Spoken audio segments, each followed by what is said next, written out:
Graça e paz, igreja. Queria cumprimentá-los, você que nos assiste pelo canal do YouTube. Seja muito bem-vindo. É uma alegria estar de volta. Nós estávamos em férias, descansando um pouco, meditando naquilo que o Senhor tem para as nossas vidas. E pasmem, o Senhor fala conosco, viu, gente? O Senhor fala conosco. Aquele que tem ouvidos, ouça o que o Espírito Santo diz à igreja. O Senhor diz à igreja e o Senhor diz à igreja, que somos nós. Então, abra os seus ouvidos nessa noite, que Ele vai falar com você. Amém? E eu quero começar a dizer a vocês que eu tenho certeza absoluta que quanto mais nós tentamos entender o agir de Deus, menos conseguimos enxergá-lo. Será que é só comigo que isso acontece? Quanto mais queremos entender o Senhor, mais distantes ou menos conseguimos enxergá-lo. É como se nós, mais ou menos assim, estivéssemos inconscientemente dando ordens ao Senhor naquilo que Ele tem que fazer, naquilo que Ele tem que agir, naquilo que Ele tem que responder, naquilo que Ele tem que fazer, naquela hora que nós estamos pedindo. É como se nós fôssemos um tanto quanto arrogantes com o Senhor. Senhor, eu determino isso na minha vida, eu determino isso na igreja, eu determino isso no meu trabalho e assim sucessivamente. E esperando que Deus faça daquele jeitinho, daquela receita de bolo que nós passamos para o Senhor. Escrevemos e, Senhor, executa esta tarefa aqui para mim. Mas na verdade não é desta forma. Todas as vezes a gente ora, a gente busca o Senhor, a gente vê na palavra, e a gente declara, Senhor, a gente escreve para o Senhor, Senhor, seja feita a sua vontade e não a minha. Mas a nossa ansiedade é tão grande que, quando nós entregamos isso ao Senhor, nós queremos pegar de volta e fazer, executar do nosso jeito. Será que não está sendo assim nesses últimos dias, nesses últimos anos que nós estamos presenciando? Seja politicamente falando, financeiramente falando, profissionalmente falando, ou seja, em todas as áreas das nossas vidas, nós queremos determinar como o Senhor tem que agir nas nossas vidas. E quando Ele faz diferentemente daquilo que estamos pedindo ou pensando que Ele faça, a gente se frustra.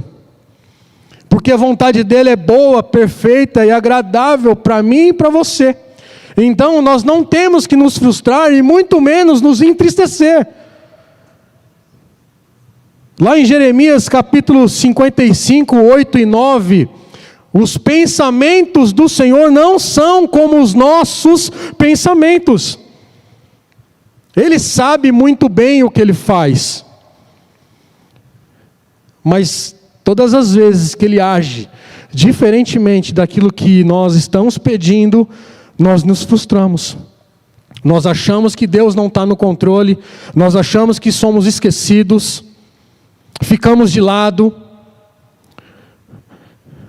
A bem da verdade é que nós precisamos entender e compreender o agir invisível de Deus na minha e na sua vida. Esse é o tema da nossa ministração nesta noite, o agir invisível de Deus. E creio, irmãos, o Senhor, Ele está agindo no invisível. Nós temos que perceber através do Espírito Santo que o Senhor está agindo no invisível. Algumas vezes nós talvez não estamos percebendo, mas Ele está movendo todas as coisas. A vontade dEle sempre vai prevalecer.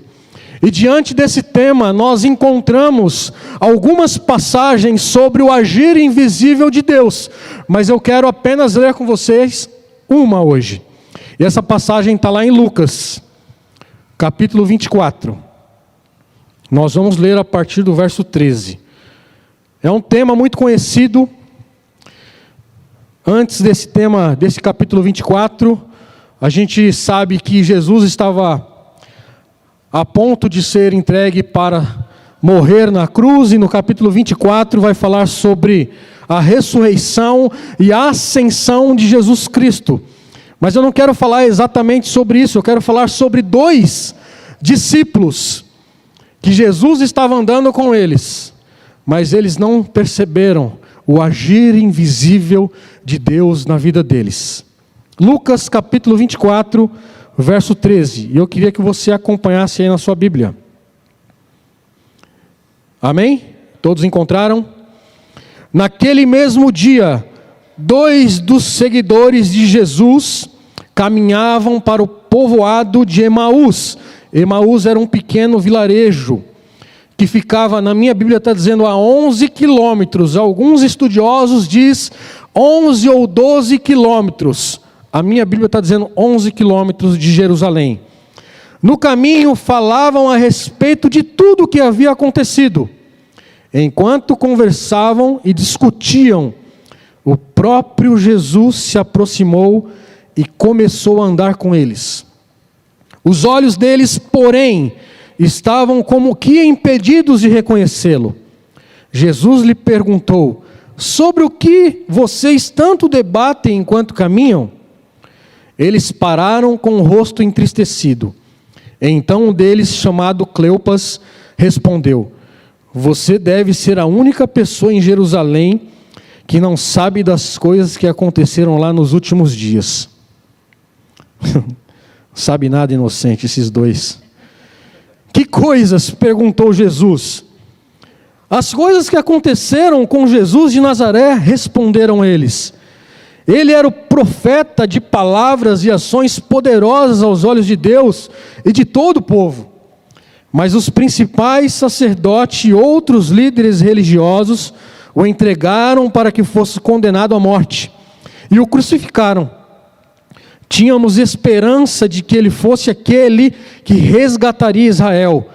Isso tudo aconteceu em 3 dias. Guarde esse verso, 21. 22. Algumas mulheres de nosso grupo foram até o túmulo hoje bem cedo e voltaram contando a história surpreendente. Notem, tudo isso os 2 discípulos contando, relatando para Jesus. E não perceberam que eles estavam andando com o próprio Jesus, o ressurreto. Disseram que o corpo havia sumido e que viram anjos que lhe disseram que Jesus estava vivo.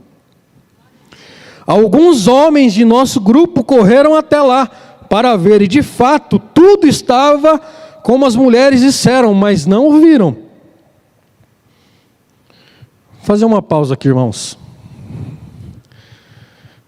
É engraçado de tudo isso, que Jesus estava andando ao lado desses 2, e ouvindo a história, prestando atenção na história, e eles nem perceberam que o próprio homem que estava ao lado ou no meio, não importa onde, era o próprio Jesus.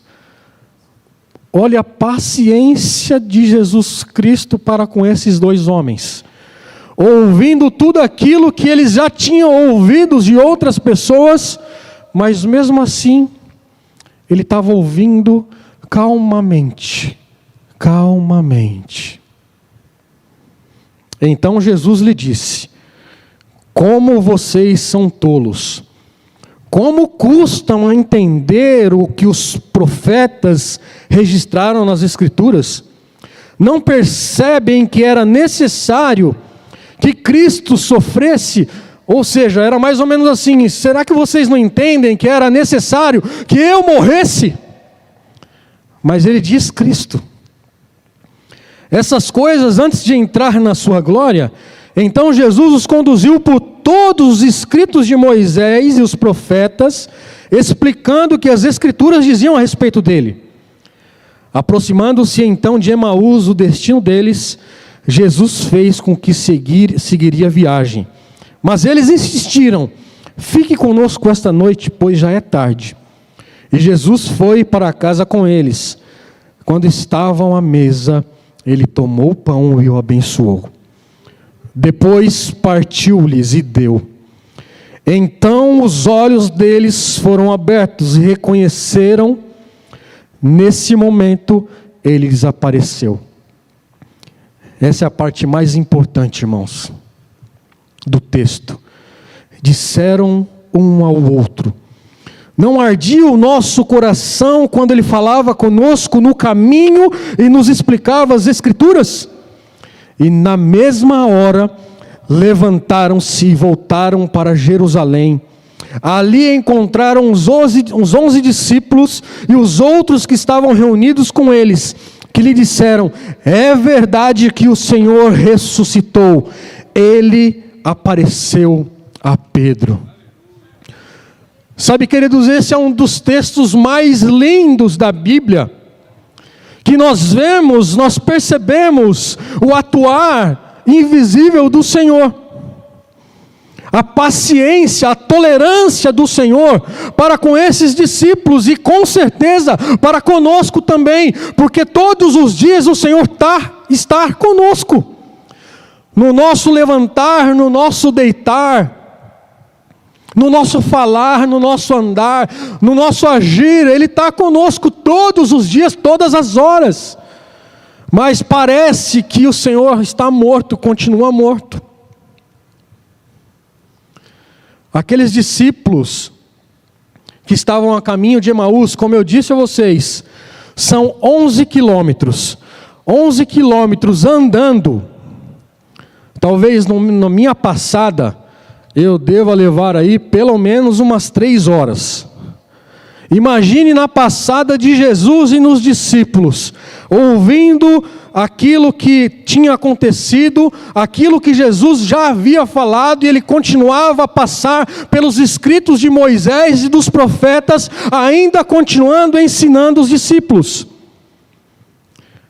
Quão rico foi aquele ensinamento por mais uma vez.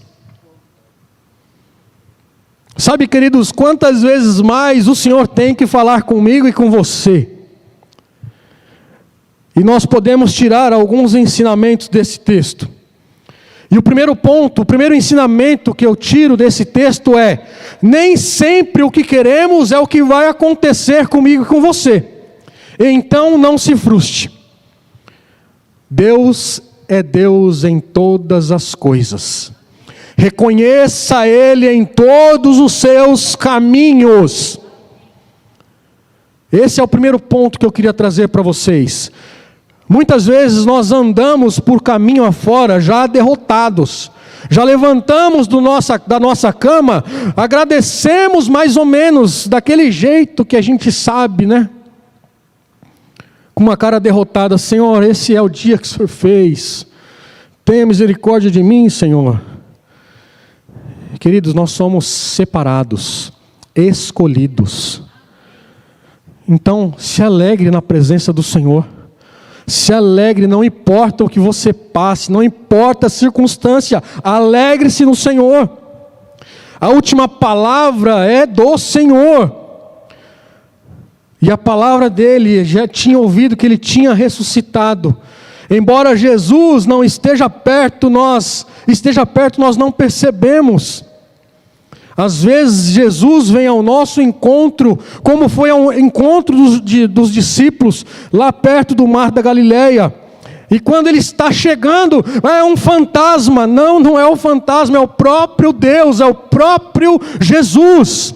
E muitas vezes nós ficamos assustados, porque o Senhor está rápido em responder a minha e a sua oração. Muitas vezes oramos agora, e daqui a pouco o Senhor responde, e nós ficamos assustados.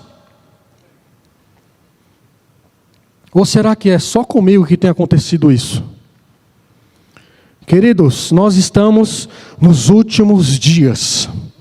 Nós estamos como mulher grávida. As mães aqui podem falar melhor do que eu. Quando está chegando perto, as coisas, a dor começa a intensificar. É porque vai nascer. Nós estamos esperando o noivo, como o pastor Caio pregou no domingo sobre a noiva, e o noivo virá buscar sua noiva. E isso que nós estamos esperando vai acontecer quando nós menos esperarmos, mas nós temos que nos preparar para isso. Preparar. Esses 2 discípulos, nós vimos o relato aqui, eles já tinham informações suficientes quanto à ressurreição de Jesus Cristo. Eles mesmos relataram para Jesus andando com eles. Mas apesar de tudo que eles estavam vendo, eles se acovardaram. Eles colocaram os pés na estrada da dúvida, porque eles estavam esperando alguma coisa que não aconteceram do jeito deles. E quando isso acontece, nos traz dúvida, nos traz incredulidade. Nós saímos do eixo, nós saímos do caminho da fé, da verdade, da justiça e do juízo. A história desses 2 discípulos já havia terminado, sabe quando? Na sexta-feira da paixão, e não no domingo da ressurreição, porque eles já desistiram, eles já haviam desistido. Eu achava que Jesus iria remir Israel, mas ele morreu. Sim, ele morreu, mas ressuscitou ao 3º dia. Lá no verso 13 que nós lemos, naquele mesmo dia, 2 dos seguidores de Jesus caminhavam para o povoado de Emaús, a 11 quilômetros. Olha o tanto de tempo que eles tiveram, ficaram entristecidos, porque não aconteceu como eles estavam esperando. Lá no verso 22, algumas mulheres do nosso grupo foram até o túmulo hoje cedo e de fato confirmou que ele ressuscitou. Olha quantos relatos eles ouviram, mas por conta da incredulidade, por conta do medo, por conta da insegurança, eles ficaram como cegos.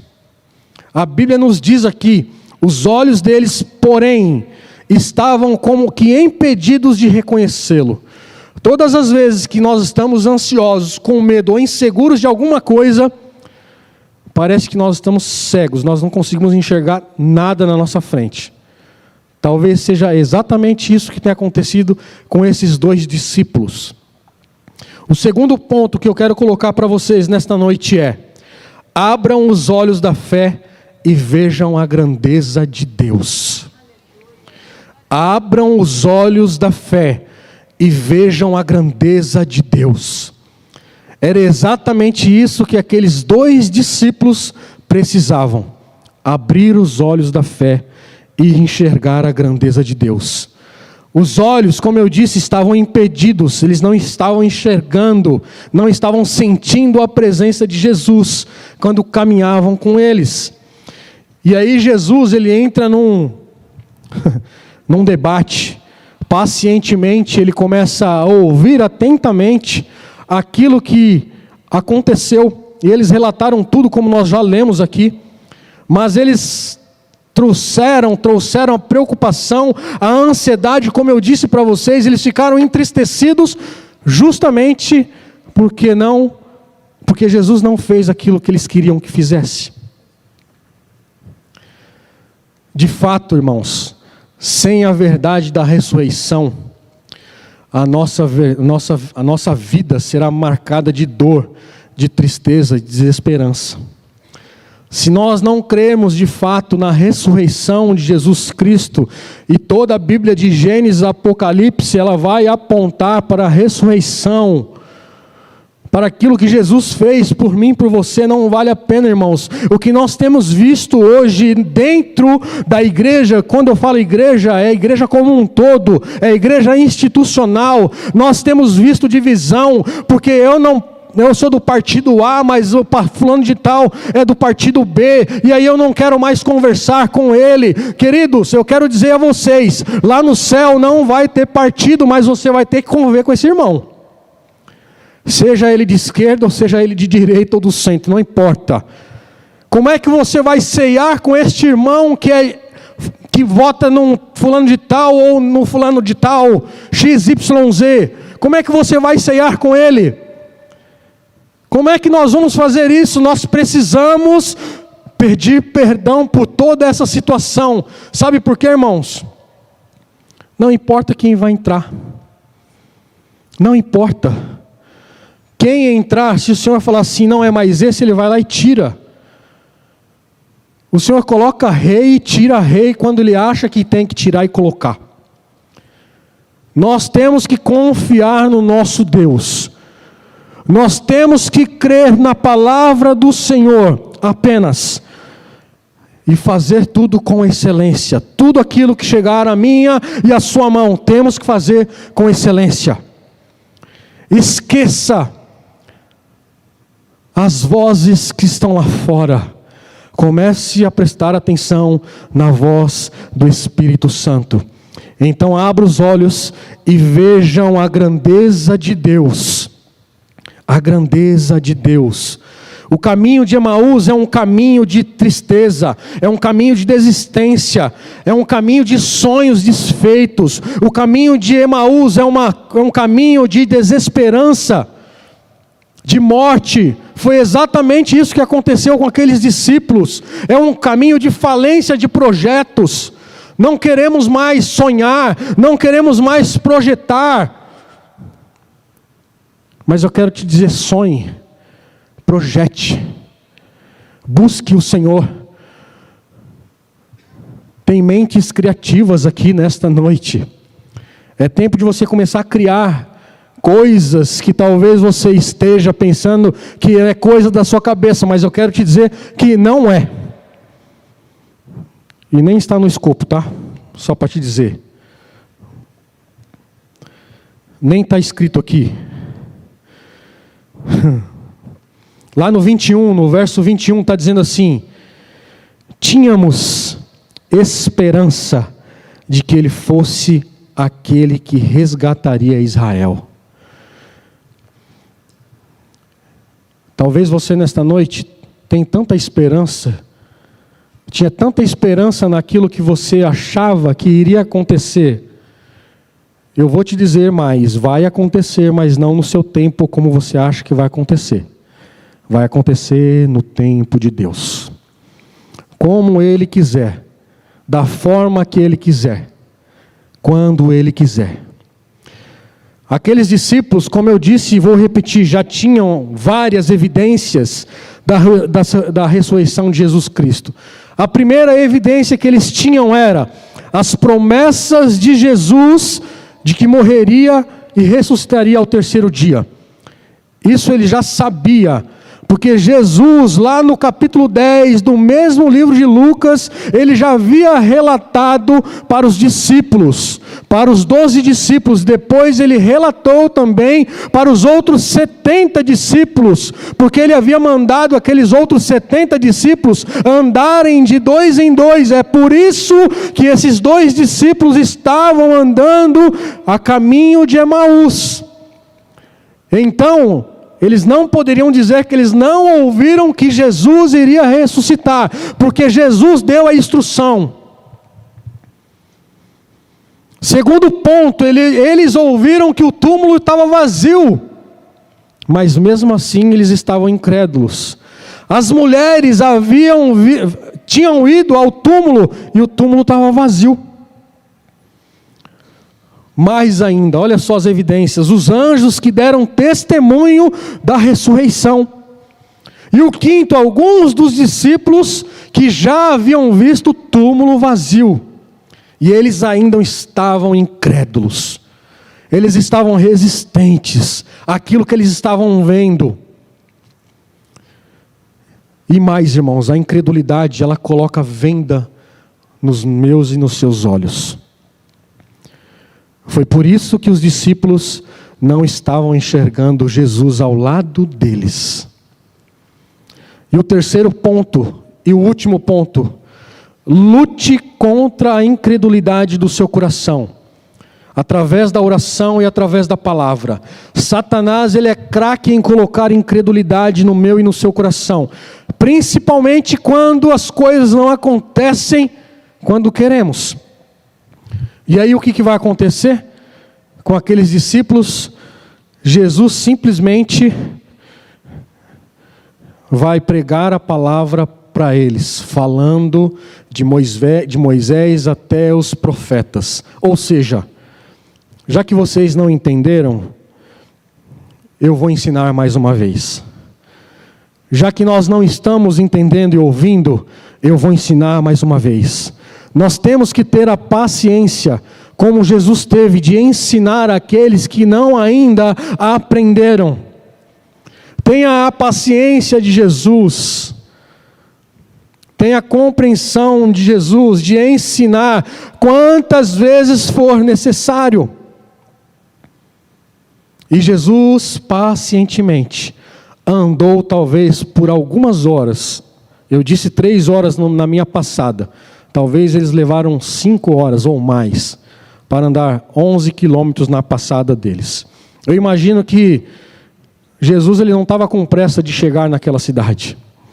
Jesus ele queria ensinar para aqueles discípulos mais uma lição de que de fato ele havia ressuscitado.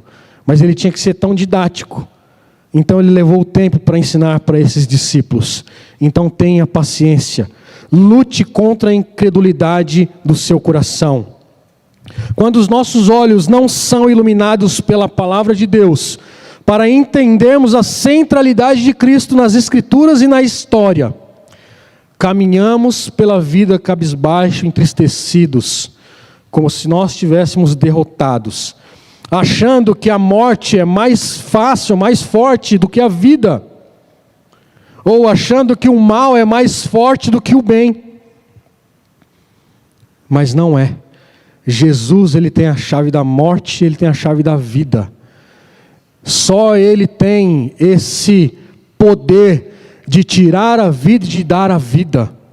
Jesus se revelou pelas Escrituras, e lá em João capítulo 5, verso 39, examinai as Escrituras, porque delas testificam de mim. Se você tem dúvida de alguma coisa, leia a Bíblia, busque no Senhor, busque ajuda, busque conselho, mas não qualquer conselho. Na multidão de conselho há sabedoria, mas não é com qualquer um. Quando reconhecemos que no nosso caminho que Jesus está vivo, não há mais espaço para nossa preocupação, não há mais espaço para nossa ansiedade, não há mais espaço para a morte, não há mais espaço para nada, somente para a vida. E Ele veio trazer vida e vida com abundância. Quando temos comunhão com Jesus Cristo, o nosso coração arde, o fogo de Deus nos inflama. Foi exatamente isso que aconteceu com esses discípulos, quando entenderam, apenas por um simples ato de Jesus Cristo, ao sentar à mesa, no partir do pão, Ele o abençoou e deu graça. A partir daquele momento, os olhos daqueles discípulos se abriram e eles entenderam que todo aquele caminho, que todo aquele percurso era o próprio Deus vivo caminhando com eles. O próprio Deus vivo. Quando o nosso coração é inflamado pelo Espírito Santo do Senhor, quando o primeiro amor é restaurado no meu e no seu coração, há um entusiasmo no nosso coração. Como a pastora bem disse, a gente começa a pregar, a voltar a pregar para o poste, a pregar para a sombra, da nossa sombra. É isso que nós precisamos entender e compreender. É isso que a igreja precisa voltar a fazer, pregar para a poste, não importa quando ou como, abra sua boca com apenas o seu testemunho. Paixão pelas vidas, exatamente. O vento do Espírito sopra sobre mim, sobre você, e remove todas as cinzas do comodismo, reacendendo as brasas do Espírito, para que nós possamos também ter zelo pela palavra, zelo no ensino. Não é ensinar qualquer coisa, não é falar qualquer bobagem, é apenas a palavra do Senhor. É apenas apenas a palavra. Quando o nosso coração arde da presença pelo Espírito Santo, a frieza acaba, o marasmo vai embora, a ansiedade sai, a preocupação, medo e insegurança não pode ficar. Orar é uma necessidade, louvar é um prazer, mas andar com Jesus Cristo tem que ser sentido de vida, tem que ser o nosso respirar. Todos os dias nós temos que ansiar pela presença do Senhor nas nossas vidas, aonde quer que estejamos. Quando o nosso coração arde, quando o nosso coração é inflamado, a nossa vida se torna num graveto seco, para que o fogo do Espírito queime no nosso coração. É isso que nós temos que buscar nos últimos dias, nesses últimos tempos. É isso que nós temos que buscar nesse tempo tribuloso que estamos vendo. E queridos, eu vou dizer a vocês, vocês acham que esse tempo vai acabar na segunda-feira ou no dia 1º de janeiro? Não vai acabar, porque Jesus está voltando. E a noiva dele precisa estar preparada. Então eu volto a dizer, não é A, B ou C. Escolha apenas Jesus Cristo. Ele é a melhor parte para mim e para você. Quem tem olhos abertos, o coração ardente, tem pés velozes para falar de Jesus Cristo. Foi exatamente isso que aconteceu com os discípulos. Quando eles entenderam, compreenderam que era Jesus Cristo, eles não pensaram, não titubearam. Puxa, mas eu andei 11 quilômetros, foram 3, 4 horas, não importam. Eles voltaram para anunciar a boa nova: Jesus está vivo. É isso que eu e você temos que fazer, anunciar as boas novas do Evangelho, porque Ele vive e Ele reina. Mas nós, igreja, estamos acuados, nós, igreja, estamos temerosos com o que vai acontecer. Eu quero te dizer o que vai acontecer: vai romper algo sobrenaturalmente na igreja, vai romper, irmãos, creia nisso. Eu tenho certeza absoluta que algo vai acontecer na igreja, mas temos que nos preparar para isso. Temos que nos preparar. Eles disseram, eles não se preocuparam, melhor dizendo, já era tarde ou já é noite. Não, eles correram para lá para anunciar aos discípulos: Jesus está vivo. A última palavra é de Jesus Cristo, e Ele venceu a morte. Ele venceu a morte e Ele vive. E eu quero concluir, já chamar o pessoal do worship aqui em cima.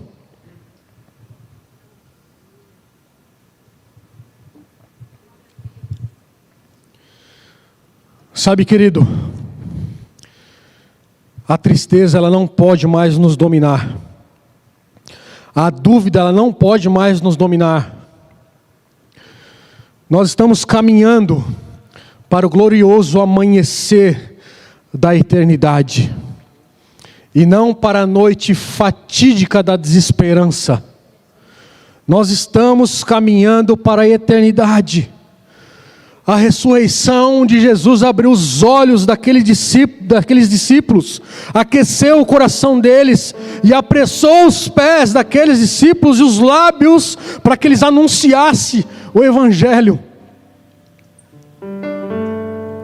E em nós, qual é o tipo de impacto que tem causado em mim e em você? Ou qual é o impacto que tem provocado a mim e a você? Como temos caminhado pela vida? Será que todos os dias nós encontramos com esse Jesus ressurreto? Como é que está o meu e o seu coração nesta noite?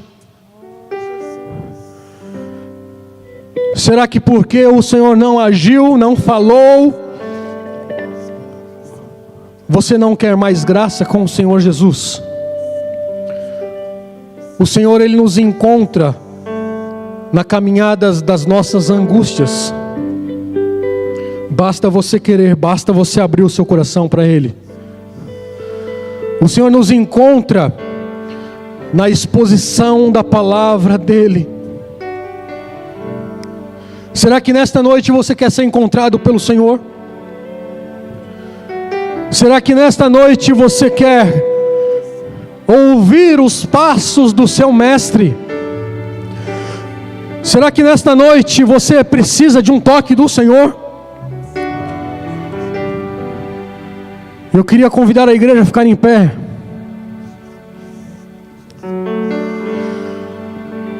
O Senhor nos encontra no partir do pão.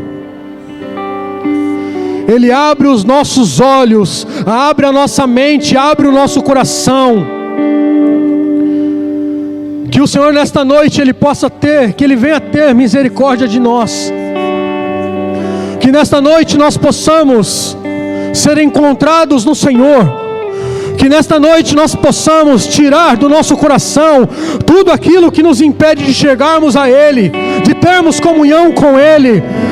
Nesta noite é uma noite de você entregar a sua religiosidade ao Senhor, porque nós somos livres para adorá-lo na beleza da sua santidade. Não há mais religião para adentrar no Santo do Santo, porque o véu já se rasgou de alto a baixo. Então nós temos o livre acesso. Nós não precisamos de um código para adentrar no Santo do Santo. Nós não precisamos de religião. Nós não precisamos disso ou daquilo. Nós precisamos é ter fé.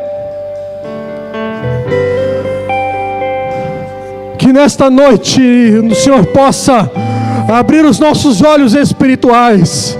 Que nesta noite nós possamos entender e compreender que o agir invisível do Senhor nas nossas vidas. Pai, nós damos a liberdade a Ti, Pai. Lhe pedimos perdão, Senhor, pelas nossas fraquezas. Lhe pedimos perdão pela nossa incredulidade. Lhe pedimos perdão, Senhor, em nome de Jesus, pela nossa religiosidade, Pai. Senhor, em nome de Jesus, nos perdoe, Pai, porque muitas vezes queremos assumir o trono que não é nosso e é Teu, Pai. Senhor, em nome de Jesus, aqui estão vidas, Pai, precisando, Senhor, de um toque Teu. Aqui tem vidas, ó Pai, precisando, Pai, de restauração em relacionamentos. Aqui tem vidas, Pai, precisando, Senhor, em nome de Jesus, de um milagre, Senhor, seja profissional, seja sentimental, seja financeiro. Pai, o Senhor é um Deus que faz além daquilo que pedimos e pensamos. O Senhor é aquele que age, Pai, no invisível. Então, Pai, haja, Senhor, nessas vidas. Que essas vidas possam sentir o Seu toque, que essas vidas possam ser transformadas, que essas vidas possam ser impactadas, não somente essas que estão aqui, mas essas também que nos assistem, Pai. Toma nas Tuas mãos, Pai, nós clamamos a Ti nesta noite. Queremos ver, Pai, uma noiva gloriosa. Queremos ver, ó Pai, e clamamos a Ti, Pai, por uma noiva gloriosa. Clamamos a Ti por uma igreja restaurada, por uma igreja avivada, por uma igreja, Senhor, em nome de Jesus, que não tem medo. Uma igreja, Senhor, em nome de Jesus, que se levanta como guerreiros do Senhor para combater o bom combate, Senhor. Pai, que nesses últimos dias, Pai, que nessa semana o Senhor possa se revelar a nós e dar as estratégias de guerra, as estratégias, ó Pai, ao qual o inimigo nós vamos enfrentar. Abra, Senhor, os nossos olhos, abra, Senhor, os nossos ouvidos e abra, Senhor, os nossos lábios, para que possamos profetizar, para que possamos anunciar o ano aceitável do Senhor Jesus. Aleluia. Pai, em nome de Jesus, sem Ti nada somos, Pai. e sem Ti nada podemos fazer. Pai, em nome de Jesus, nesta noite nós entregamos tudo que somos e tudo que temos nas Tuas mãos. Pai, que nesses dias, Pai, nós possamos experimentar a Sua presença, que nós possamos experimentar os milagres do Senhor nas nossas vidas, que nesses dias, ó Pai, nós possamos ouvir a Sua voz, que nesses dias nós possamos ver o Senhor no invisível, Pai. Pai, nós cremos no milagre do Senhor nas nossas vidas. Nos perdoa, Senhor, em nome de Jesus, pelas vezes, Pai, que agimos ou tomamos decisões precipitadas, sem antes Te consultar, sem antes, ó Pai, colocar nas Tuas mãos. Pai, que nesta noite nós possamos sair daqui, Senhor, diferente do que nós entramos. Que nesta noite, Pai, nós possamos ter a certeza que o Senhor falou aos nossos corações, e por isso nós somos gratos a Ti, Pai, porque o Senhor é um Deus da vida e não da morte. A última palavra vem do Senhor, o sim e o amém vem do Senhor, e nós cremos em Ti, Pai. Que o Senhor possa nesta noite nos levar em paz e em segurança, Pai. Que nós possamos, ó Pai, em nome de Jesus, ter uma noite tranquila na Sua presença. Que a graça do Senhor Jesus Cristo, que a Tua infinita graça, que as Tuas misericórdias, ó Pai, que se renovam a cada manhã, e que o amor de Deus, o eterno amor de Deus, e a consolação, a comunhão do Espírito Santo, seja com cada um de nós hoje e eternamente. Ah, Senhor, muito obrigado. Deus nos abençoe, e vão na paz, em nome de Jesus. Você pode acompanhar todo o nosso conteúdo baixando o nosso aplicativo ou seguindo as nossas mídias digitais usando o QR Code. Deus te abençoe!